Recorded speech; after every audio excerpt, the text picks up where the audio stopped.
It's no secret that I'm a modded Minecraft player, to the point that I don't even really know what's going on with vanilla Minecraft. I'm Cosmo, and today I wanted to share my perspective on the vanilla updates as someone that's very into the modded niche. I also want to make it clear this is all my personal opinion, and you are fully okay to disagree. In fact, I will be talking about some tier lists my community made from the same template in this video, which will be linked below, and a lot of them are very different from my own. Feel free to leave your own rankings and reasonings in the comments. Now, let's get started in the D tier. At the very bottom of the list, we have the combat update, or update 1.9. This is one of the most hated updates across the community because of the change from spam combat to shields and cooldowns, which is only part of my issue. I don't hate the combat changes, and I say that as someone that was a Bed Wars sweat. They're just kind of mid. I think they suit the game better than what we had, but I would love to see a genuine combat rework. The reason this update is so low is because of the elytra as well. Adding the elytra, at least at this stage, wasn't as terrible, but because of the firework update allowing them to be powered by fireworks later on, it makes me place it all the way down here. I feel the elytra is the single most damaging thing in the game in regards to forever worlds and building proper infrastructure, and it's even worse when it comes to modding. The amount of dimensions and bosses that expect you to have an elytra before you dive in makes me want to rip my own teeth out. I think elytra combat could be interesting, but I have yet to see a boss that does a genuinely good job of incorporating it. But you know what incorporates you? My playthrough videos if you go to my Twitch and fucking chat, cause yeah.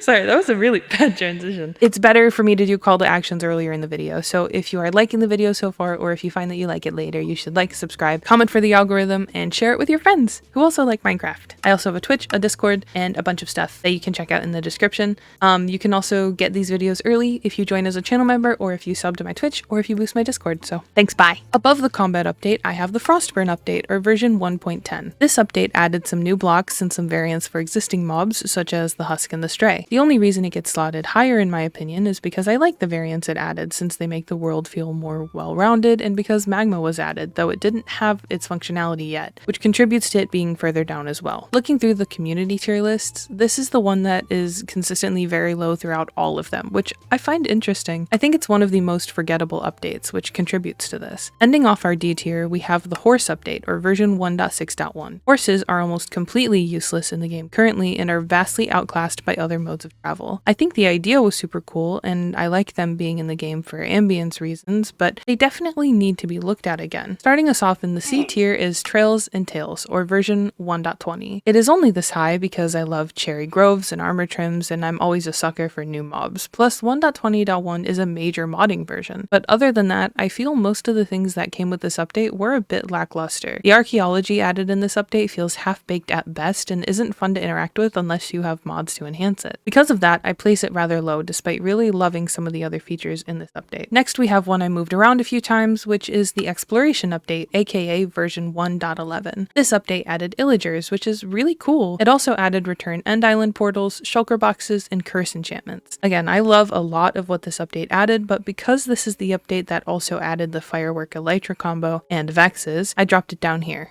Also because I just like other updates more, which is going to be a common theme, I'm not going to lie. Next we have the Halloween update, or Alpha v1.20.0. This is the update that added the Nether. It also added fishing, but the only thing you could fish up was raw fish. It also updated the world generation, adding proper biomes. It also added some iconic C418 tracks like Subwoofer Lullaby. I have it down rather low because I'm going to be so real, I hate the old Nether. The old texture for Netherrack is the worst thing ever next to old gravel, and the ghast is incredibly annoying, especially when you remember we didn't have sprinting at the time. Above the Halloween update, we have the Wild update, or version 1.19. It makes it this high because it added the Warden and frogs, and I do love mangrove wood, but I think we can all agree the lack of biome updates was very sad. I mourned the concept art for the birch forest. I thought it was so beautiful, and I was so hyped for this update when I saw it, only for the update to drop and Mojang to go, haha, just kidding, which sucked. I think I placed it higher than others because I do genuinely enjoy the Deep Dark, and exploring the ancient cities is always fun. Rounding out the C tier is our first game drop, which is Bundles of Bravery 1.21.2. I think bundles are such a great feature, but the fact that they didn't actually get fully released until 4 years after they were announced is very questionable. Bundles of Bravery itself was also a bit of a random update as far as everything else goes, as this also updated redstone comparators and repeaters models, tweaked bees and blazes, and added a new component called encounters to the trial chambers. Definitely interesting, but not good enough in my opinion to warrant being higher. The bundles are just that good. Starting us off in the bottom of B tier, we have the Garden Awakens, our next game drop. I kind of feel like a lot of the game drops are pretty much nothing burgers, but I do think the format will be better over time, minus the damage it'll do to modding. It's not fun to have to port your mod every little update. I think the Pale Garden stuff is cool, and I love the new wood type, but I wish the trees grew differently in the biome instead of what Mojang wound up doing, because it just kind of feels like a reskinned dark oak forest. I wish they had pushed it further. I also think it's interesting because I have this update ranked a bit higher than some of the other lists do, but it's hard to get a full scope since I wasn't going to include game drops at first, and as a result didn't put them in the template until well after everyone in Discord did their own. Next we have Caves and Cliffs Part 1 or 1.17. I think the fact that I had to Google to see a majority of what was added in this update despite playing Minecraft during this update is very telling. However, what I do remember is axolotls and the ores being updated, and for that it gets bumped up. The ores being unified and now all working with Fortune alone is an amazing change. I just wish the Caves and Cliffs update had all been one big thing. So I guess if it had been, I'd likely be sad it took so long. Sometimes I feel like the Mojang devs are truly in an impossible position. I know I'd lose it if I had to try and cater to every type of player in a community this big. The Bountiful update is next, also known as 1.8. This added stone variants and wood sets for all wood types, which before were just oak. I love it for that,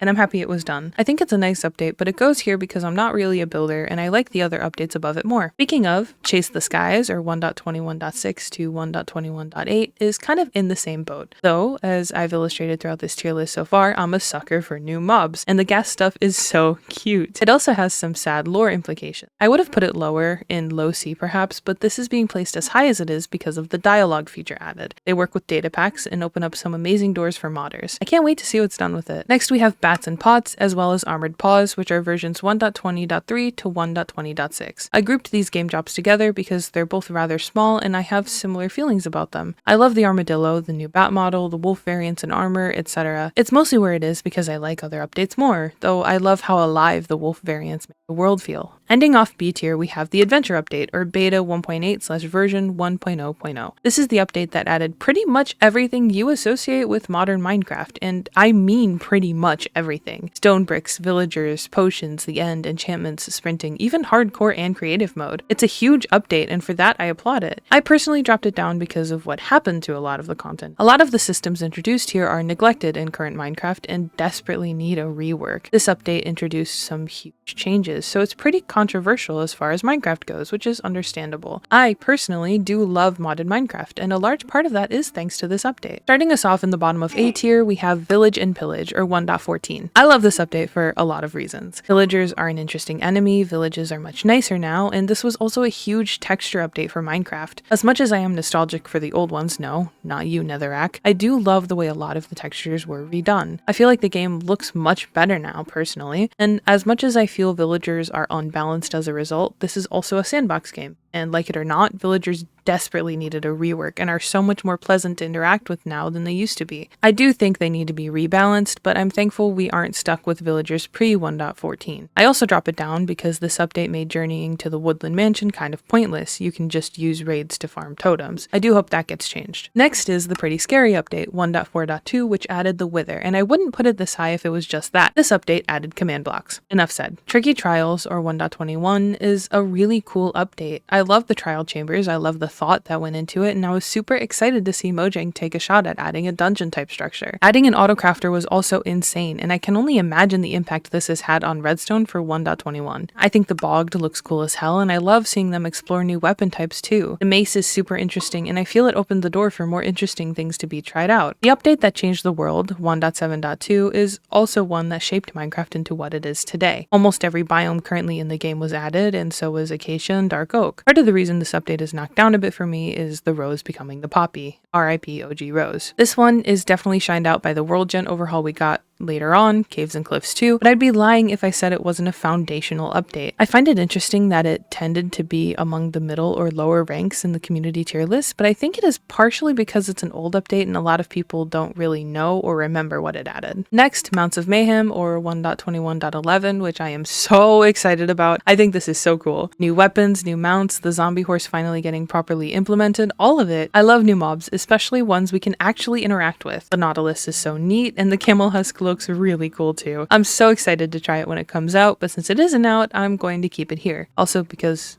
really, 1.21.11, dumbest numbering scheme ever. But yeah, I think this is a really cool update, at least from what I've seen. We will only know once it comes out. Topping our A tier, we have Spring to Life, or update 1.21.5. I feel the rest of this tier list has kind of explained why this is up here for me personally. I love how much more alive this makes the world feel, and having such variation in the base game is amazing. And moving up, we have the bottom of our S tier, which is the Copper Age, or versions 1.21.9 and 1.21.10. Our last game drop in the tier list, this is one of the coolest ones in my opinion. A lot of the other drops are cool, but they lack substance in some areas, where this one is just awesome. An amazing update for builders, but also adding copper armor and tools, which I was skeptical about at first, but after looking into it more, I really like it as a tier. Iron is a bit harder to find in more recent updates as far as the early game goes, and copper tools are also a bit faster and more durable than stone. The copper golem is also adorable, but one big thing this update added that also bumped it up for me was the mannequin, which functions similarly to an armor stand. I also love the new dye textures this introduced. A bit of a controversial take, I believe. I have the World of Color update, or 1.12, in the next slot. It's mostly here because 1.12.2 is one of the staple modded Minecraft versions with a huge community behind it. Some of the most well-known packs are on this version, like RLCraft for example. The update was really nice, especially for a sandbox game, since it brightened up existing colors and added bed color variants, concrete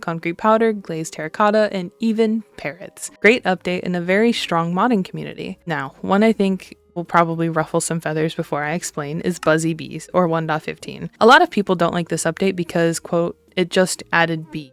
But I like the bees! I love them! They're so cute! I also love honey because of the redstone functionality. It's actually crazy what it offers. That is also not all, as this was a major optimization update that is the entire reason Minecraft runs so much more smoothly on modern versions. This update is incredibly underrated. I think no one expects this, but the redstone update 1.5 is next on this list for good reason. It's the redstone update. It added so much fun stuff to mess with, and I love vanilla redstone, which I don't think a lot of people know. And in third place, we have Caves and Cliffs 2, aka 1.18. The world generation overhaul is fantastic, and the expansion of the world height is amazing. Plus, I'm in love with the caves. They're such a cool experience. Mojang cooked hard with this. My only wish is that there was more cave variety, although I am very happy with what we were given. In second place, we've got the Aquatic update, or 1.13. I struggle to play on older versions because of this update. I love being able to swim in game, I love the magma and soul sand functionality, I love oceans being more than sand and gravel. The amount of fish tanks I've made post this update is actually insane. Also, look at me, dude. Of course, one of my favorite updates is going to be the Aquatic update. And finally, topping this tier list, which we all saw coming because it topped almost everyone else's, is the Nether update. 1.16 is fantastic, beautiful, creative, varied, everything an ideal update is and more. It made the Nether better for every single player type except speedrunners, I guess, but they smell, so who cares. Plus, I know it's kind of an unpopular take, but I also really like netherite. It adds such visual variety to the existing armor sets, and I love it for that. I also love bastions and will almost never skip looting one once I have sufficient gear to raid them. Piglin trading is so fun, and this update gave a new use for gold armor, which was desperately needed. This is the best update, and I think the majority of people agree with me. On top of that, 1.16.5 is one of the key modding versions, although I think it's kind of fading out right now. I don't know. I haven't seen a lot of 1.16.5 mod packs. Now, I want to briefly talk about some of the placements I saw from the community. Out of the 20 serious, I think, tier lists, only 2 didn't S tier the Nether update, which makes sense, as I know it is widely regarded as one of the best updates by the community. One list that surprised me was the one submitted by one of my moderators, Shroomzy. Hi Shroomzy! Their list looked like this, which is obviously quite different from my own, but they were one of the only people that ranked Buzzy Bees as high as I did. They also dropped the Aquatic update super far down, which I thought was crazy, but I guess I can understand why. They did explain a little bit. Buzzy Bees seemed to be one consistently low ranked, and when I was reading through reasons why, I saw lack of content to be the big one, which I understand, but I also think it's cute that they used a bee update to fix a lot of bugs and do hella optimization work. Frostburn is also one consistently ranked low, with multiple people stating they don't even know what the update was. I'll be leaving the forum open in Discord for a little while if you guys want to join in on the discussions. I know there are a lot of thoughts written out very well, which influenced my own opinions quite a bit. I didn't realize 1.15 was an optimization update before I read Bali's tier list, for example, which definitely saved me from looking rather stupid. I also learned from Feralbyte's list that Frostburn added the auto jump feature, which makes me feel a lot less bad about its placement. I also saw a few lists that were just like, I like the game and content, which I get. Before I got super into reviewing mod packs and being more critical in those reviews, I didn't really stress much about major updates. None of them sucked to me. I just love Minecraft at its core as a sandbox or adventure survival game. And I show you these different lists because if even a small sample from my own community had such different opinions, imagine what the Mojang devs have to deal with due to the sheer size of the Minecraft player base. Minecraft is one of the most successful games ever for a reason, and while I think it is important to be critical, it's also important to keep an open mind and be respectful when we talk in depth about why we do or don't like things. Huge thank you to everyone who participated, and thank you for watching. This is the second video in my holiday series where I am giving you guys 2 videos a week for all of December. I announced video dates in my Discord and under my community tab if you want to know what's up. This video was also available a day early for my Twitch subs, channel members, and Discord boosters. If you're interested, it's one way to support me, but completely not required. Anyway, YouTube thinks you'll like this video, so maybe check it out. Thank you, bye-bye!